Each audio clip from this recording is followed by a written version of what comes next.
తులారాశి.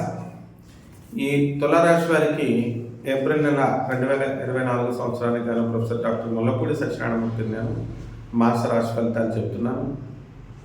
ఈ తులారాశి వారికి ఉన్నటువంటి గ్రహస్థితి ఏంటంటే, మనకి సప్తమంలో ఉన్నటువంటి గురుడు శుక్రుడితో 24 ఏప్రిల్ నుంచి కలిశాడు. అదేవిధంగా వక్రించినటువంటి బుధుడు 2 ఏప్రిల్ నుంచి వచ్చి గురుడితో కలిశాడు. కాబట్టి విద్యార్థులు చాలా జాగ్రత్తగా చదువుకోవాలా. ఉద్యోగాలు చేస్తున్నటువంటి వాళ్ళందరూ కూడా చాలా జాగ్రత్తగా చేసుకోవాలా. వృత్తి వ్యాపార ఉద్యోగ విషయాలలో అంతా కూడా రేణింపు అనేటటువంటిది ఉంటుంది. అలాగే వర్క్ మరి ఆనెస్ట్గా మీరు చేయాలి.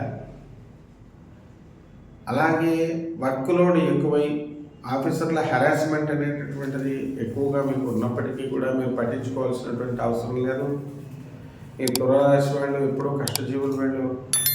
కాబట్టి ఎంతో కష్టపడుతూ ప్రైవేటు రంగంలో ఉన్నటువంటి వాళ్ళందరికీ కూడా మీకు యాజమాన్యాలు మిమ్మల్ని గుర్తించడం జరుగుతాయి.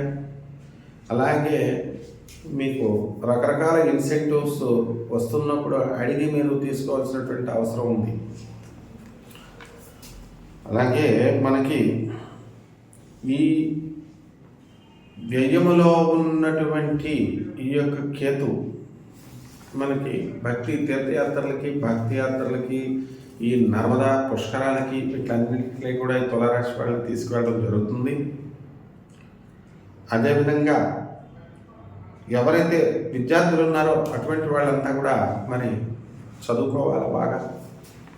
గ్రహాలన్నీ కూడా అనుకూలిస్తున్నాయి. ఏప్రిల్ 22 తర్వాత మళ్ళీ ఈ యొక్క గ్రహాలు అనుకూలించడం లేదు. కాబట్టి ఆ టైంలో ఇప్పుడున్నటువంటి మొదటి 3 వారాలు మీకు చక్కగా అనుకూలిస్తే 4వ వారం అనుకూలించదు. కాబట్టి బద్ధకం వదిలేసి మీరు హార్డ్ వర్క్ మీరు చేయాల్సినటువంటి అవసరం వచ్చింది. అదేవిధంగా ఈ షష్ఠ స్థితిగతుడైనటువంటి రాహువు 25 ఏప్రిల్ 2024 సంవత్సరం నుంచి సవ్యదశలో ఉన్నటువంటి బుధుడితో కలవడం, లేదా బుధుడు వక్రించి 9 ఏప్రిల్ నుంచి మనకి ఈ యొక్క మీనరాశిలో కలవడం, ఆ రాహువు ఏప్రిల్ 22, 2024 సంవత్సరంలో డైరెక్ట్ అవ్వడం, ఇలాంటి కొన్ని సంఘటనల ద్వారా ఈ యొక్క తులారాశి వాళ్ళకి ఇంతవరకు కాపురాలు లేనటువంటి వాళ్ళందరికీ కూడా కాపురాలు ఏర్పడతాయి. అప్పులు చేసినటువంటి వాళ్ళంతా కూడా అప్పులు తీర్చివేయడం జరుగుతుంది. మీకు ఎవరైతే అప్పులు ఇవ్వాలో అటువంటి వాళ్ళందరూ కూడా మీకు కోరి వచ్చి మేము తీసుకున్నాం అప్పులు అని చెప్పి ఇచ్చేటటువంటి పరిస్థితి మనకు కనబడుతుంది. ఇకపోతే ఈ యొక్క తులారాశి వారికి వచ్చేసరికి స్వార్థం అనేటటువంటిది వీళ్ళలో ఏర్పడుతూ ఉంటుందన్నమాట. ఈ యొక్క శని పంచమ స్థితిగతుల్లో అయి ఉన్నాడు. మరి 6వ ఇంట ఉన్నటువంటి రాహుగ్రహ ప్రభావం వలన మనకి అద్భుతాలు జరుగుతాయి. రాహు బుధుడు వక్రించి 9 ఏప్రిల్ నుంచి, అలాగే రాహు కుజుడితో 23 ఏప్రిల్ నుంచి 25 ఏప్రిల్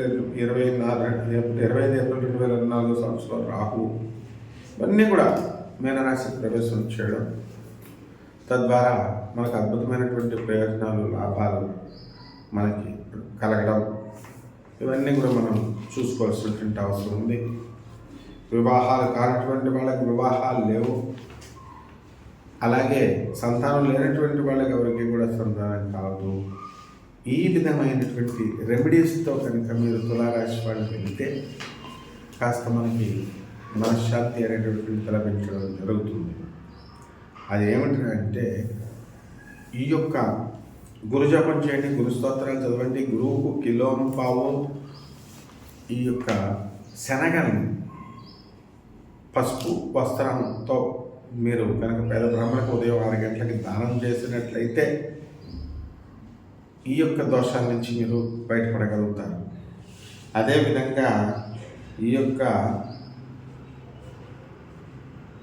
ఈ ఏప్రిల్ నెలలో మనకి జరగబోయేటటువంటి రెమెడీలో అష్టమ గురుడు కూడా ఉన్నాడు, సప్తమ గురుడు. మరి ఆ గురుడితో పాటు మనకు బుధుడు వక్రించినటువంటి బుధుడు 2 ఏప్రిల్ నుంచి చేరుతున్నాడు. కాబట్టి మనం ఏం చేయాలంటే బుధ జపం చేయండి, బుధ స్తోత్రాలు చదవండి, బుధుడికి కిలో పావు పెసల్ని ఆకుపచ్చ రంగు ఉన్నటువంటి వస్త్రాన్ని ఇచ్చి పేద బ్రాహ్మడికి ఉదయం 5 గంటలకి బుధవారం నాడు దానం చేయించడం ద్వారా ఈ దోషం వెళ్ళిపోతుంది. శుభమస్తు.